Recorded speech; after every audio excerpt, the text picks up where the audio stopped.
Good evening, everyone. I'm Regina Shearer, the host of the Winning Women Talk Show, and I'm so glad you're with us this evening. I know that you're in different time zones, not only across this nation, but this globe. And I just want to thank you if you're up late or you had to get up early. But thank you for joining us tonight. As you know, if you're a regular viewer or listener, each and every week, there's a different woman who is the guest on this show, and she shares her journey to doing that special something that she's passionate about. And I use the word passionate because it's more than an occupation for these women, it's more than a career. It's a vocation, a calling. It is what they're passionate about, love doing. And at the same time as they're doing what they love to do, someone else is being the benefit is receiving benefit from that work. And that's what I love. That's why they're winning women, because they are doing things that help others some way, somehow end up helping themselves. And so we hope that you've been learning a lot and getting motivated and inspired, especially if you're now thinking about making a change in what your focus is to not only earn a living, but to make a living. And I say that phrase because it's great when you love what you're doing, because that's living.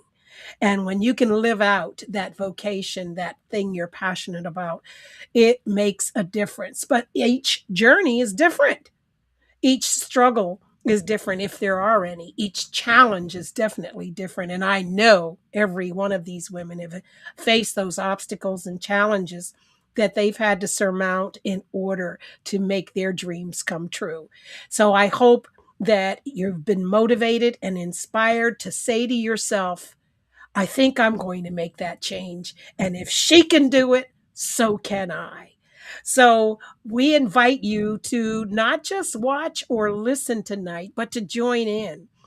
You can reach us with questions or comments you have for our guest at 781-384-5587. That's 781-384-5587. Or you can email me, Regina, at rgbinternetradio.com. And we want to hear from you. And I know our guests will be very happy to hear from you.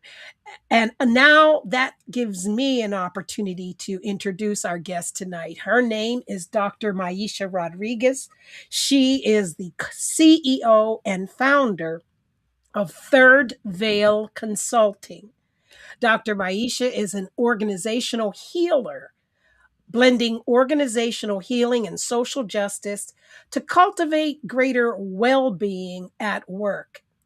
She is a PhD and licensed mental health clinician, and she has over 20 years of experience in the mental health and education sectors. She's committed to developing healthy organizations by addressing and navigating the impact of systemic oppression on workplace trauma.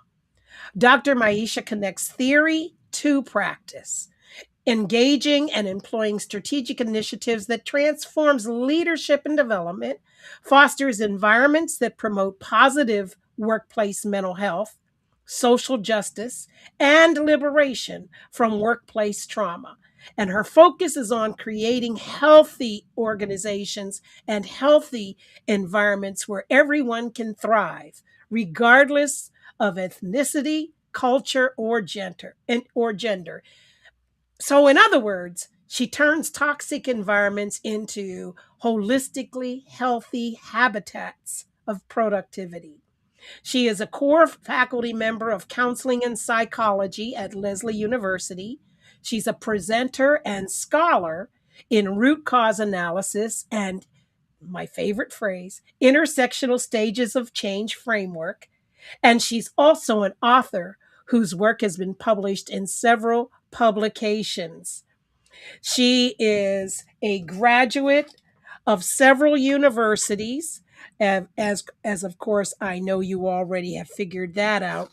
And I love it because she has a background that makes her not only but internationally well known. So I would like for you to join with me as we welcome Dr. Maisha Rodriguez. Welcome to the Winning Women Talk Thank Show. you. Thank you so much. I'm so happy to be here. We're happy to have you here this evening. As always, we like to start off, Dr. Maisha, by asking for you to tell us a little bit about yourself, your background and upbringing, and what caused you to get into a trajectory that has led you to doing the work you're doing now. Sure thing. So for me, it started young. I grew up with a Caribbean family, Barbados in particular. And, as an island with the highest literacy rates, right? Like college academics, it wasn't an option. It was a matter of where are you going, right? As opposed to if Right. you're going. So when I was really, really young, I remember my mom asking me, what do you want to be when you grow up? Who do you want to be when you grow up? And at the time, I was very fortunate in my early years to have exposure to representation and people who looked like me in spaces of education, medicine, etc. So I was used to say I want to be a pediatrician like Auntie Gloria, who was Dr. Gloria White Hammond, who was my pediatrician since birth through childhood. Oh So that my. evolved, and I stayed with that for a while, right? And then going to college, I realized at the core of it, it was that I wanted to help people. At 18, there was still a lot to figure out in terms of what that looked like and meant for me, of course. But I knew I wanted to help people. And so, kind of fast forward you through the journey, that resulted in me shifting from medicine to a PhD track and realizing that I was passionate and called to helping people through facilitating a greater health and well-being for individuals through mental health counseling. Wow. That's where I went and got my master's in mental health counseling. And then through that work experience over some years, I also started to see, learn, understand, observe more about systems. And not Hmm. only how systems impacted my clients, but also how these systems and leaders impacted my well-being, the well-being of my colleagues, many of whom would kind of describe the toxicity or their experiences like abusive experiences. And so that led to this evolution of not just healing and developing individuals, but healing and developing systems and organizations. And I'm sure we'll talk more about that as the night goes on. But Oh, yes. I just think it's interesting, because you moved through a lot, but so I didn't name the universities, but I'm gonna pick them out a little bit now, because just because of what you did, and I want to know what were you thinking at that time. So when you started at Emory University, Mhm, right, mhm, when you're undergraduate, you were looking at dance, mhm, right? mhm, And movement studies, and but you also had psychology, right? mhm, On mhm. the so where were you thinking you were going to end up at that point in your life? Yeah, that's a great question. I don't know that I ever thought that I would, solely have a career um, in the performing arts necessarily. I'd done it since childhood up through, adolescence. And so it was kind of one of those opportunities where I said, you only go to college once. And so I had a psychology major and a minor in dance and movement studies. Um, Right. and halfway through, I swapped them out. And so I ended up with a concentration in psychology and a major in dance and movement studies. And I'm glad that I did, because although I didn't necessarily pursue it for my career, there's definitely been this through line of arts and creativity, both in my clinical practice when I was doing that more prominently, Hmm. and also in my research and certainly in my consulting as well. Okay, because I was going to say when you were at Boston College, you did the mental health counseling, and I was going to ask you, did the notion of arts, and the impact of arts, especially when people are experiencing different mental health challenges, right? I know a lot of people have been looking at ways to infuse that into therapy, to infuse that into lifestyle changes Mhm. to assist with that. And did you ever have a moment there, or did you automatically start looking at systems at that point? No, there definitely was a transition. I think at the, you know, now there are a lot more people talking about embodied practice, a lot more people talking about indigenous approaches to therapy and, you know, decolonize, you know, Dr. Mullen has the book Decolonizing Therapy, right? So I think it's a lot more prominent now. Mhm. But when I was being trained, somewhat less so. So I think for me, the ways that I integrated it at that stage in clinical practice was engaging in body practice, integrating, you know, expressive arts, mind body work, um, you know, things of that nature, somatic work. Oh, okay. Yeah. Well, so when you get to that point, especially in your doctoral research and work, was there a specific experience you had that you said, "I've got to start looking at systems and how they impact well-being in the workplace and trauma in the workplace"? Is that where it started, or did you have that experience or notice that elsewhere and say, "This is what I want to do my scholarship in"? It definitely began long before the doctorate. I think that, you know, shortly after my master's program, as I started to kind of evolve in my career, there were elements of systemic practice and understanding and knowing that both kind of connected to and incited my interest, Hmm. and also my curiosity. So I think it started out with being interested in workshop facilitation and things of that nature, and then I think that grew into understanding broader systems and how systems function. I've spent a good portion of my career in the school system, and so I think that definitely kind of put it front and center in some of the ways that I, you know, navigated my work environment. Hmm. So it's obvious you love teaching, Yeah. and I think it would be obvious to students after they've heard you to Mhm. become extremely interested in what not only what you teach but what you do. So Mhm. c- can you help us understand exactly what you what that focus is that I shared a little earlier? Mhm.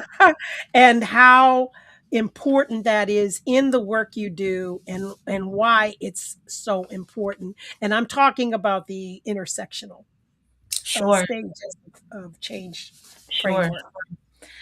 I would actually love to invite you and the participants to engage in a little visualization with me, if you will, because I think that will help to ground us. And then, of course, I'll give the context and break it all down.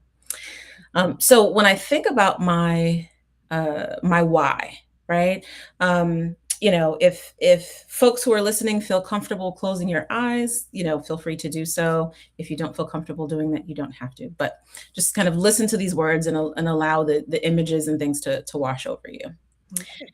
So I invite you to imagine a work environment where employees are intrinsically motivated to drive progress and innovation. They're excited by new projects and fulfilled when leveraging the full scope of their expertise to reach goals with remaining energy. They engage effective communication and synergy with psychological safety. Their workplace sets boundaries that prevent compromised well being and supports employees' maintained wellness. Ultimately, employees leverage autonomy in their roles that drives the organization's mission, vision, and values forward, self actualized, and thriving at work. Unfortunately, this isn't the reality. As a result of workplace stress, 81% of employees identify that their personal relationships are negatively affected.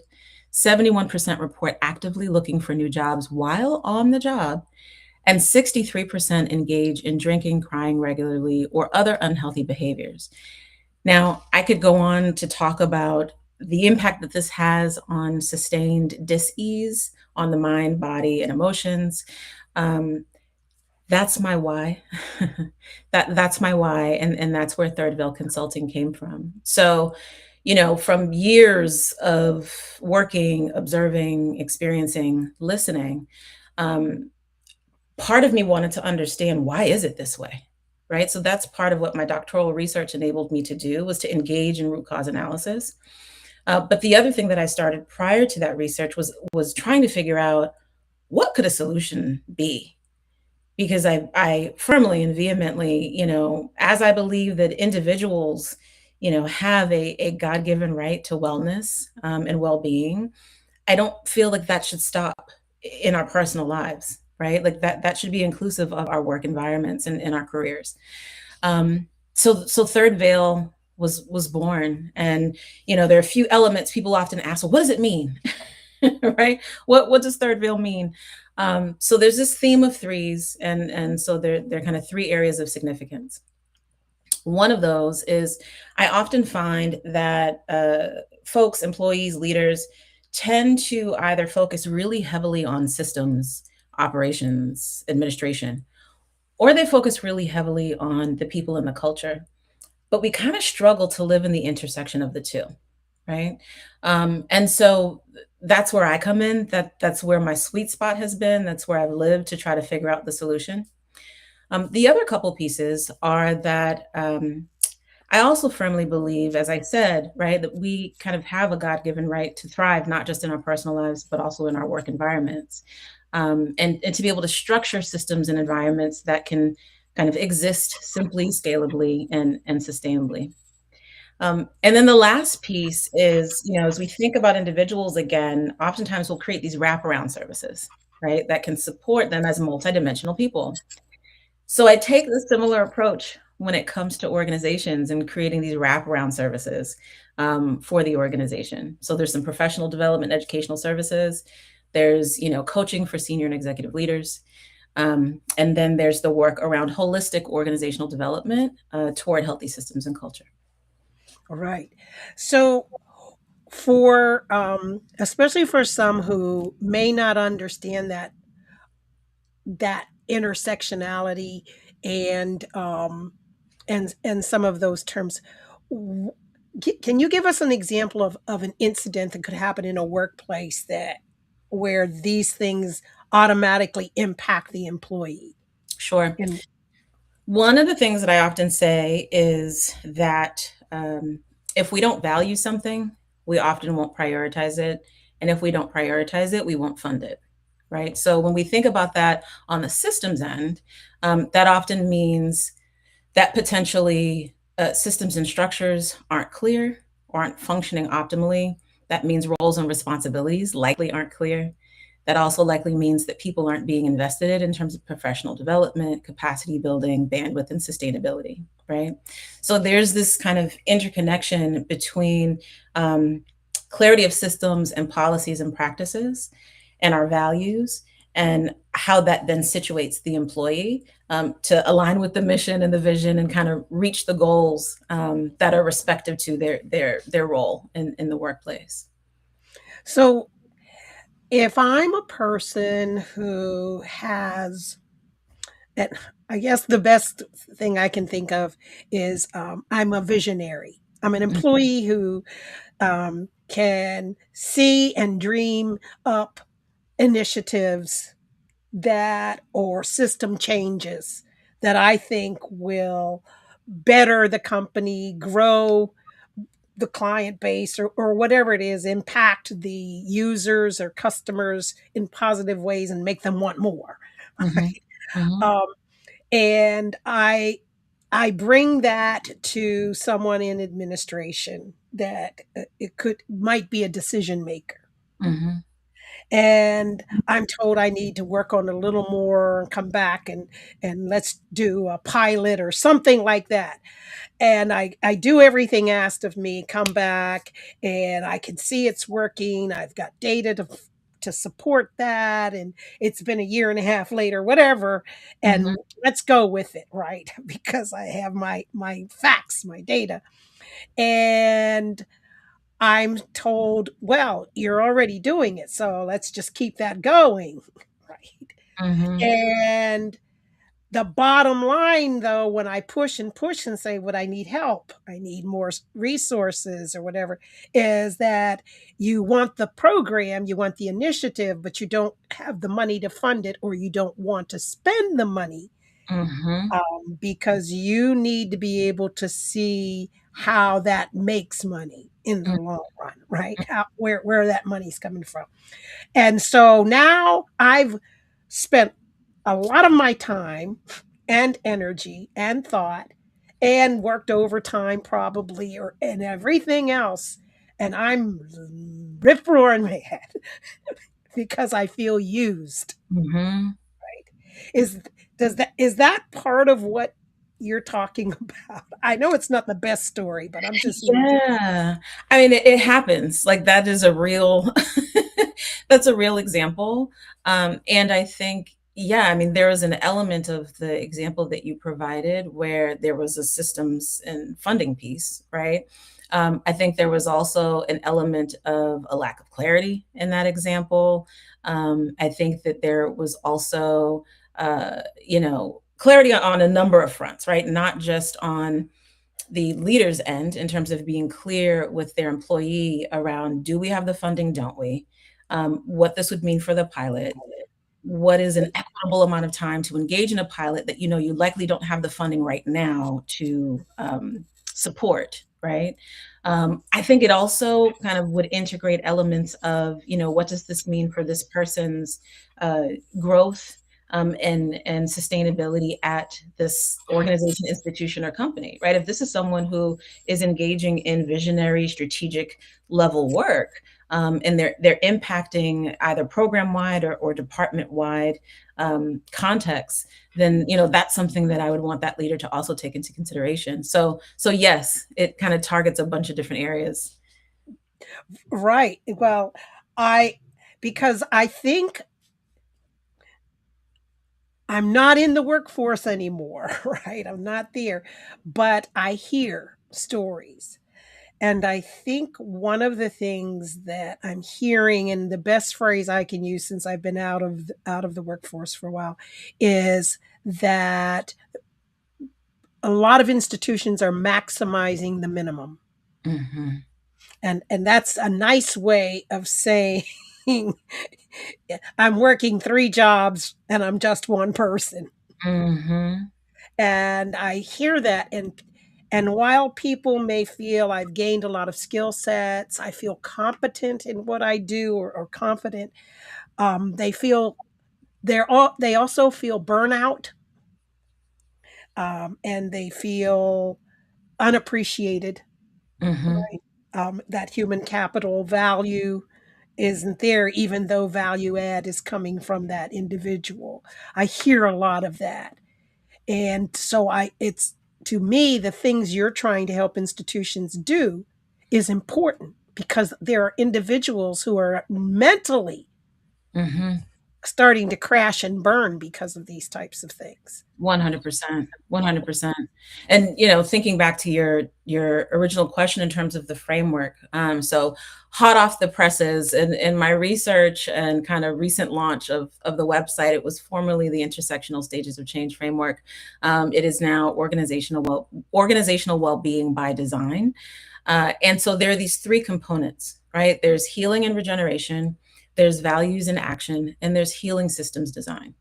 And Yeah. so that first bucket really speaks to developing competencies for interpersonal dynamics and participant service delivery, exploring alignment to your vision, mission, and values, and engaging root cause analysis of your organizational dis-ease as far as your systems and your culture is concerned.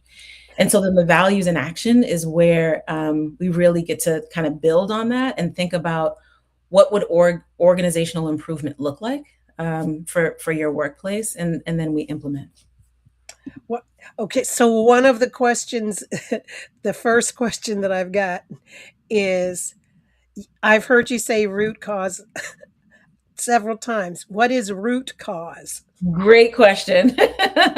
So part of that also gets back to the name Third Veil and why Third Veil, right? A lot of times you have these fabulous consultants and people come in and they do this amazing work, or you do it in house. And it's kind of like putting a band aid on a gaping wound.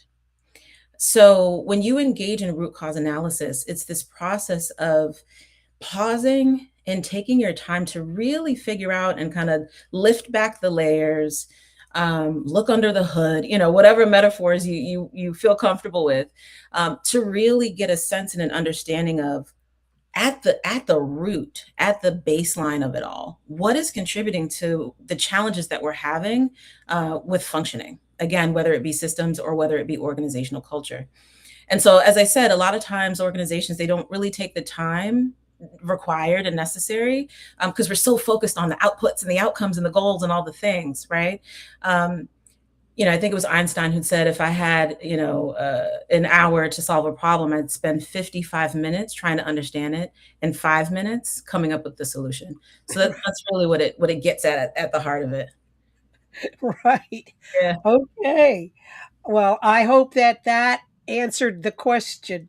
Another one says, "Good evening. I get a sense at work that some colleagues feel that I got mine, now you go get yours. Mm, Times have changed for younger workers. There is sometimes no one there to train them that wants to see them succeed. I feel that's wrong because the people that trained the older generations were more dedicated, had the desire, and would take the time out to train. Younger generations are not necessarily getting that same benefit in all cases. How do mhm. you get beyond the lack of care that some people have for each other? I think it needs to start there." I would That's agree with you 100%. And that's also why a good portion of my work is grounded. When I was saying earlier, what you value, you'll prioritize, and what you prioritize, you fund.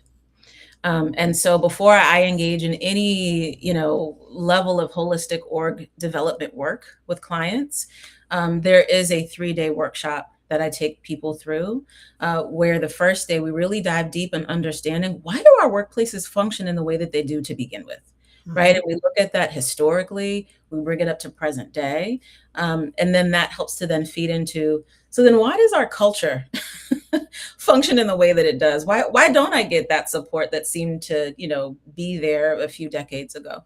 right. So yes, I would agree with that person 100%. Yeah. Well, I think that person has hit on something because it's a challenge in some situations with the up and coming generation. I don't know if they're Zers or Xers or whatever, back to the top of the alphabet again, Right. but, I don't think they have a sense that I don't need your help. I think they have a sense of you don't really want to help me. You Mm. just want me to get it, That was right? my understanding of the question. Yeah, yeah. Because I do think that there's a commitment, and I think, something that these younger generations are bringing to the workplace. For a while in the corporate space, they were talking about workplace mental health and well-being. Right. I think COVID really kind of lit the fire for educational spaces and nonprofits to begin prioritizing those conversations and integrating that into their work more. Mhm. But I do think that these younger generations that are currently in the workforce are just organically orienting to, what does sustainability, well-being, and workplace mental health look like for me, and bringing that into those spaces. So yeah. Right. Well, for those of you who have joined us just recently, you have, as you can see, you have been listening to Dr. Maisha Rodriguez. She is the CEO and founder of Third Veil Consulting. And we've been talking about a lot of different things, but for the most part, we're talking about workplace environments that can be toxic or that need to be a little redesigned. I love that word, Mhm, mhm, so that they produce healthy, holistic habitats for work. And we would love to hear from you. I'm going to give you the information again so that you can call in or email us. And that's call in at 781 384 5587, 781 384 5587. Or you can email me, as many of you have been doing already, Regina at rgbinternetradio.com. Now, listen, we're going to take a very quick break for one of our sponsors. We don't want you to go too far, but if you've got to make a quick run, make sure you turn up the volume so you can hear the sponsor and go get that drink or bite to eat, whatever it may be that you need right now. And we will be right back. At Portal to Hope, we're here to help victims of domestic violence, sexual assault, and stalking crimes. We provide support, resources, and hope to those who need it most. We believe that everyone deserves to live a life free from violence. If you or someone you know is in danger, please reach out for help.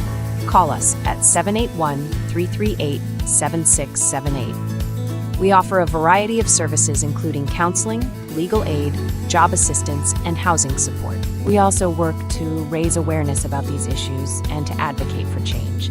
Together, we can create a world where everyone is safe and free from violence. Portal to Hope is here for you.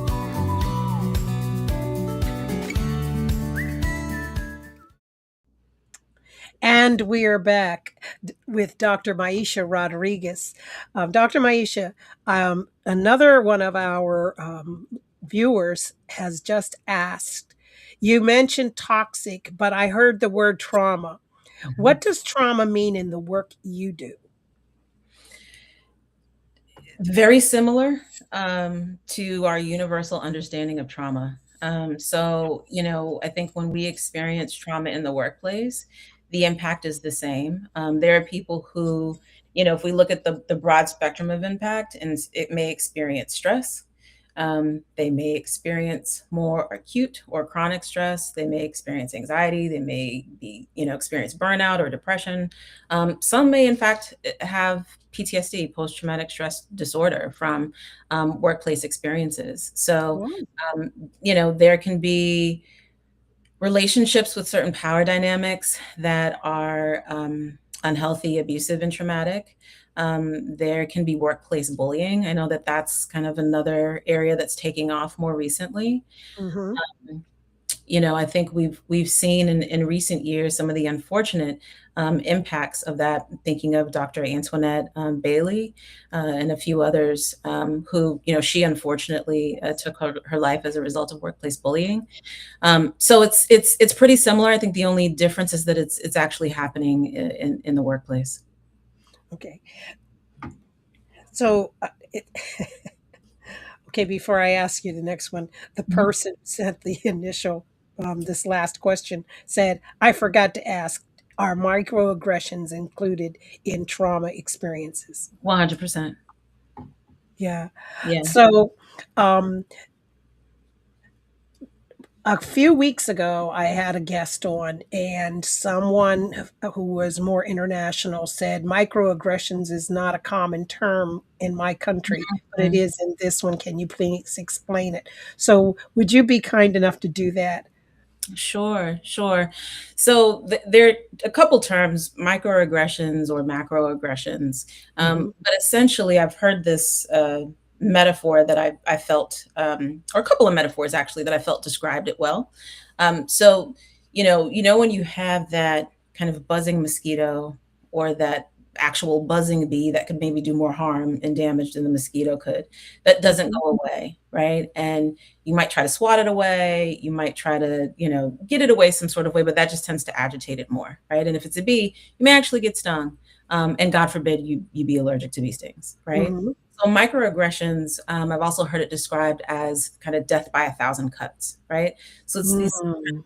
small but not so small, sometimes more covert daily interactions that are either racialized, they could be grounded in, gender and sexism, grounded in heterosexism, kind of acts against queer identified folks, folks with disabilities, right? So anybody that essentially has a historically marginalized identity, Mhm. where that part of themselves themselves is targeted. Oftentimes, it has the person on the receiving end kind of wondering, did that just happen? Like, did I just experience what I think I did?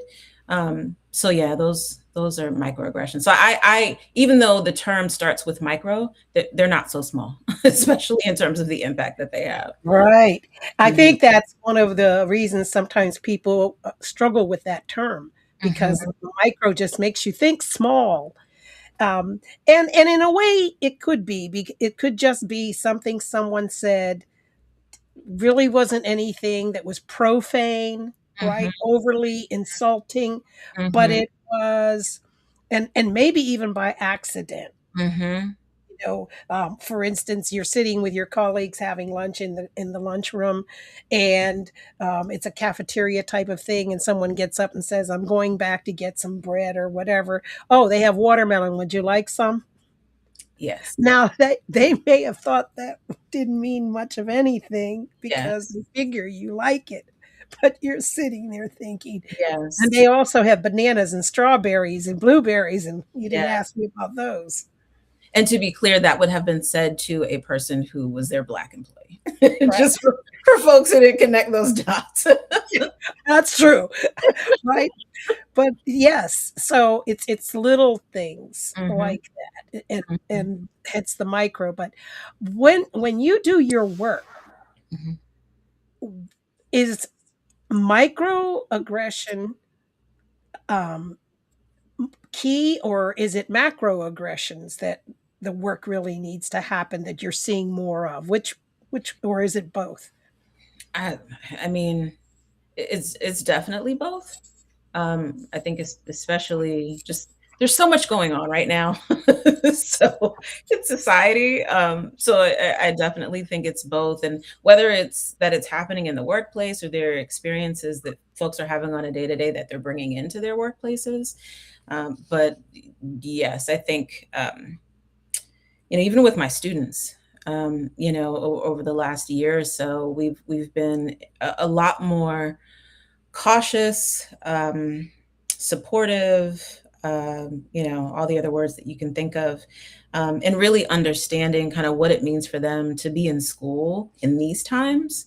And given their constellation of culture and identity and how Mhm. vast it is for all of them, many of them holding more than one, what that means for when they come into the classroom and what they're likely holding as they're trying to, learn to become clinicians. So yeah, I see it at, at school, and I also see it with clients that I work with. Right. In the workplace, um, we hear the term used a lot in connection with law enforcement and our Mhm. agencies. But is profiling part of the environment, the systemic oppression in some of these institutions, or is that just much more outside of the workplace? No, I mean, I think stereotypes are real. I think that, implicit bias is real. Implicit Mhm, bias being, for folks who might not know, ways that we were raised, acculturated, shaped as we were children and grew older. And so there were things that we learned about others, either similar to us or different than us, that mhm. just kind of live in our subconscious, right? So when I mention implicit bias, um, that's what I'm referring to. But yeah, I think implicit bias is real. I think stereotypes are real, and we certainly bring those into the workplace. What's the difference between implicit bias and unconscious bias?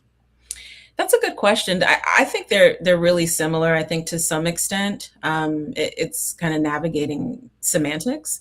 I think I've heard some people describe it as unconscious bias is kind of more easily digestible or understandable per se, whereas implicit bias is kind of like how do I put my finger on that? Like what are we really kind of talking about? But essentially, it's about what's beneath the surface that's Right, informing our day to day thoughts, feelings, and kind of interactions with others. Right. We have Mhm. a caller on the line that we're going to take.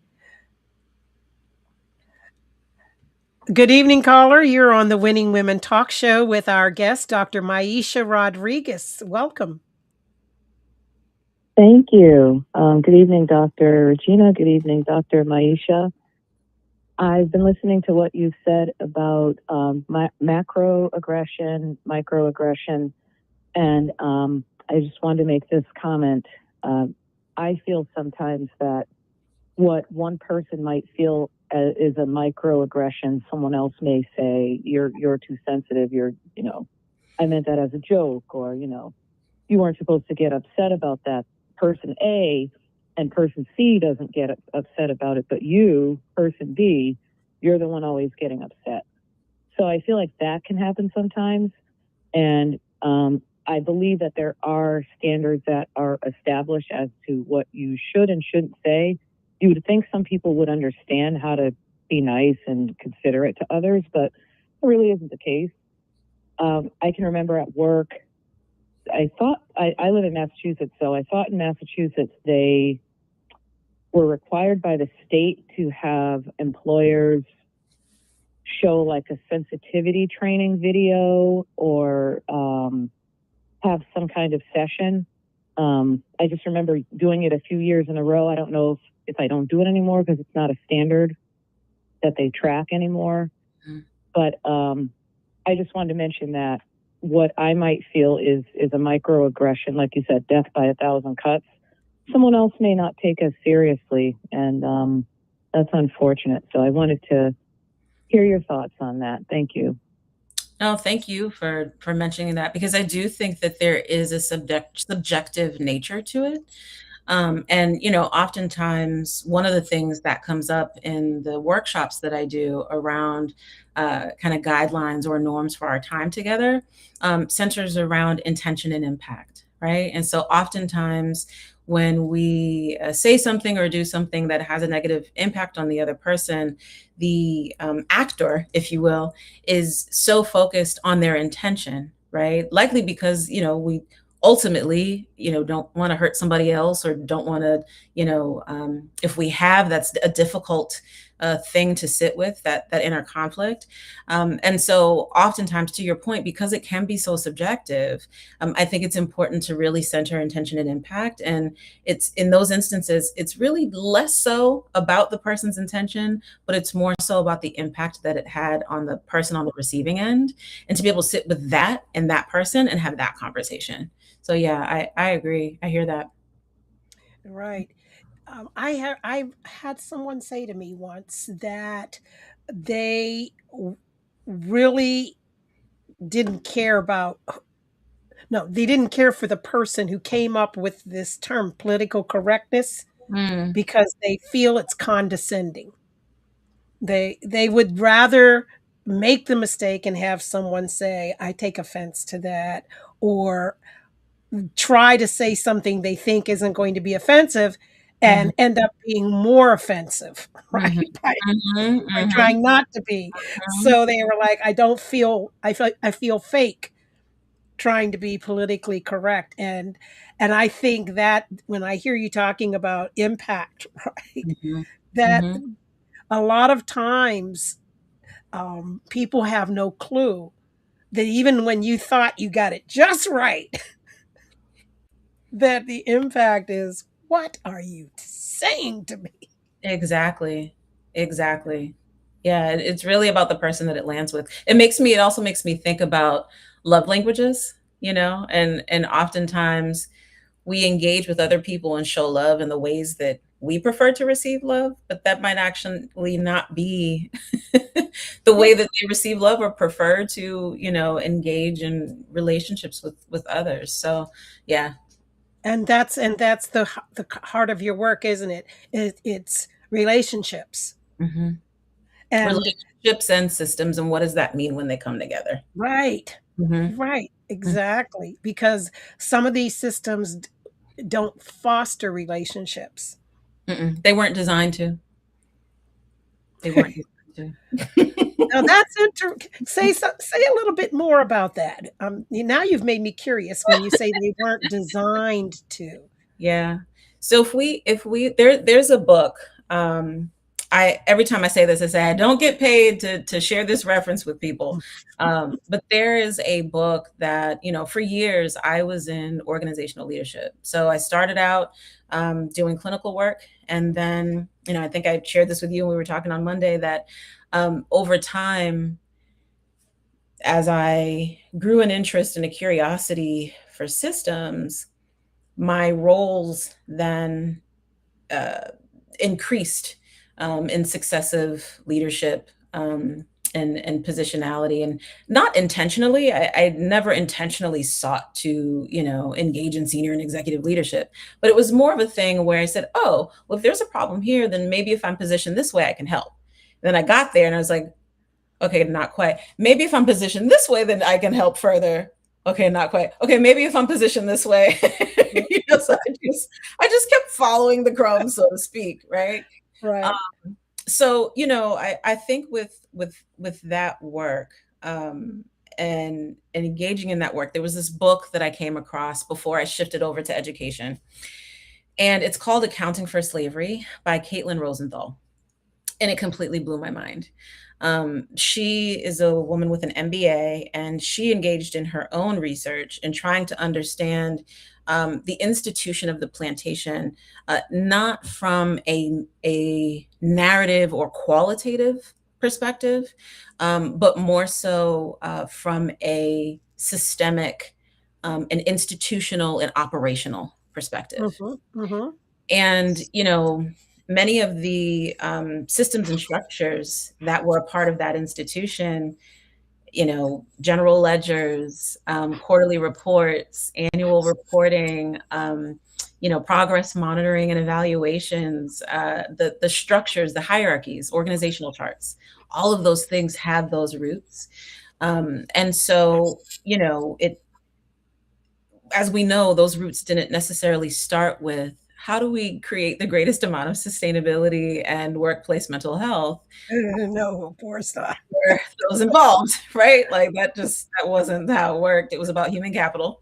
And violence was used to kind of control and get the greatest amount of output, right? Mm-hmm. So, that's why I say that our workplace systems historically weren't necessarily designed for our sustainability. And I think that's why I feel so passionately about the work that I do through Third Veil, because it really is kind of liberatory at its root. Right. Well, I I guess you triggered a lot of thoughts in me because if we can go back 50 years, 40, 50 years and recognize the times of manufacturing factories, Mhm. and they were definitely not um the systems were definitely not people focused. It was product, right? Mhm. Output. Mhm. And that was evident by the fact that you punched in and you punched out. Right. You punched out for lunch, you Yep. punched back in when you returned, and and it took another 20 years for this thing called coffee hour, Mhm. right? Or lunch break, time out, go to water fountain, time Mhm. or something, because that wasn't even permissible. You got paid for your 8 hours or whatever it was, and you worked all of that. Right. Right. So it wasn't a slave system, but in a way, that same, you know, um, the employer was your owner. Mhm. Right. Right. And Regina, you're spot on, because even in the book they do this kind of comparison of, as the plantation institution was developing, then came industrialization. So she looks at both how that, advanced the plantation institution, but also kind of comparing and contrasting, while there was control without that additional lever of violence, some of the challenges that were happening in industrialized factories and workplaces there. So there is definitely some borrowing of, but some clear differences for sure. Well, for sure. You have been, I hope you're leaning in like I am. I know you can see my body language on the screen as we're learning so much about Dr. Maisha Rodriguez and her work that she does through Third Veil Consulting to help organizations be create a holistically and mentally healthy environment for employees to be productive and sustained or retained, as whichever is the best word for it. But I love sustainability, and I love the fact that human capital should be sustainable. Mhm. And that's what she does in her environments that she works with to help create that an environment where not everybody's happy, but the majority should be in Mhm. some way, shape, or form. We're going to take another quick break for one of our sponsors. We'll be right back. Don't go far away because this show's almost over.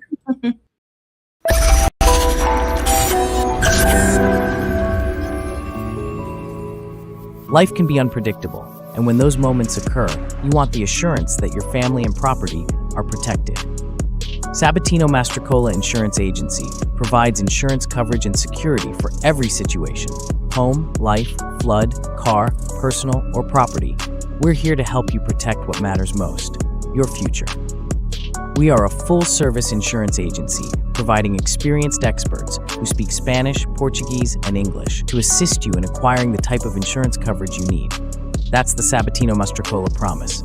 Contact us at 617-387-7466 or on our website, www.sabatino-ins.com. Get peace of mind today for uncertain tomorrows.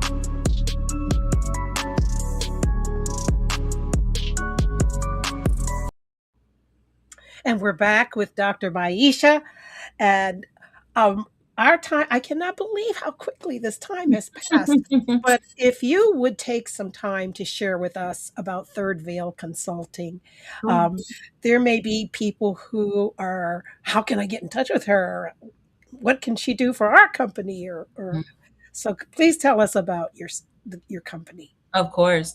So, as you've said, my full name is Dr. Maisha Rodriguez, but you can find me on my website, drmaisha.com, and you can learn a little bit more about me there. You can learn a little bit more about Third Veil.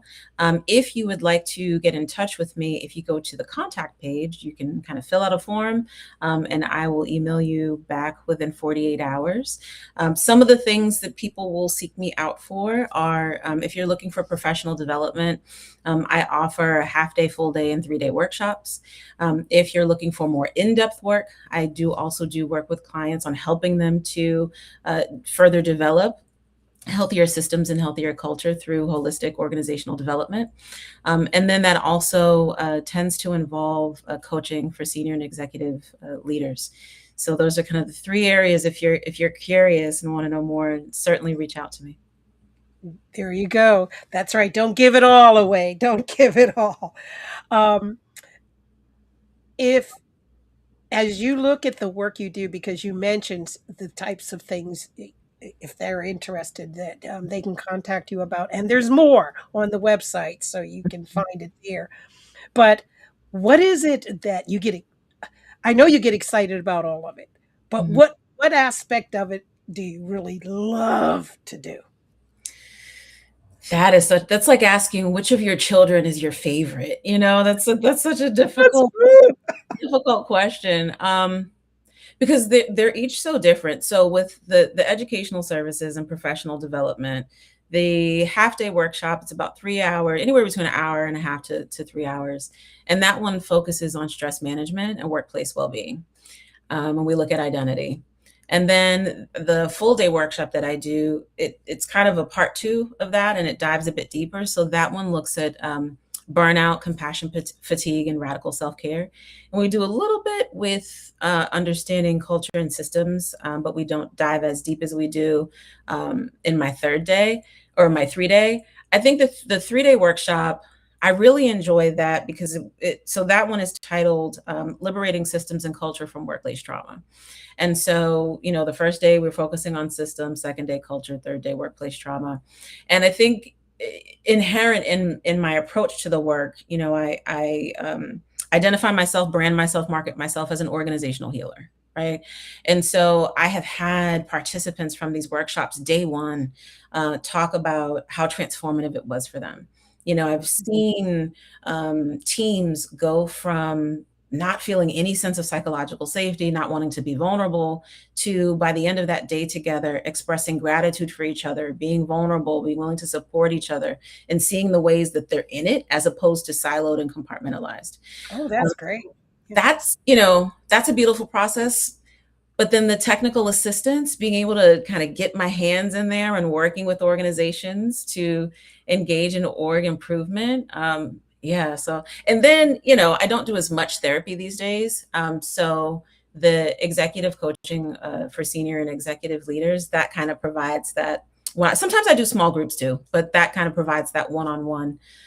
So yeah, I don't know. I love all my children equally. So, just out of curiosity, when you do the one-on-one, especially with executive leadership, Mhm. uh, do you I would think they would feel liberated right from the beginning because they can actually tell somebody who's not on their staff exactly what they're feeling and not worry that it's going to get down to the administrative assistant who knows everything about everybody, right? Mhm. Mhm. In the workplace. Do you find that to be true? I mean, I'm just thinking that's how it would be. It's not. Mhm. Wow. Especially, depending upon who the person is in leadership, the stakes are all the more greater. If it's a woman in leadership, if it's a person of color in leadership, if it's a queer identified person in leadership, one's, as I said earlier, kind of your constellation of culture and identity, it dramatically shapes workplace experiences. And I think that that is consistent, not just for employees, but for leaders as well. There's actually this research. There's an article by nonprofit Quarterly that was based on this book that came out that did a lot of research looking at the experiences of Black leaders in particular. And there's a great article called "The Perils of Black Leadership." I know it's not solely challenges in leadership aren't solely relegated to Black folks, but that is one example. So not necessarily. Not necessarily. Whoa. Mhm. Yeah. Well, hmm, maybe that's why they're executives because they don't need the help, right? So, but well, I want you to know that there is so much more that I know you and I talked about that we didn't get a chance to talk about tonight. But I think the work that you do is exciting. It's very intriguing for me Mhm. to think about. But most of all, I can only imagine that your work is not just a mental health, it's an emotional approach, right? Because you can't go through the experience at whatever level it is, right? System, culture, organization, individual. It's going to have an emotional impact. And people, like you said about the individual on that one day workshop, knew that you had just transformed their way of thinking, which is going to transform their approach in doing what they do and dealing with others. That's amazing. I can only imagine how many other people who never had a chance to talk to you or tell you thank you, uh, Mhm.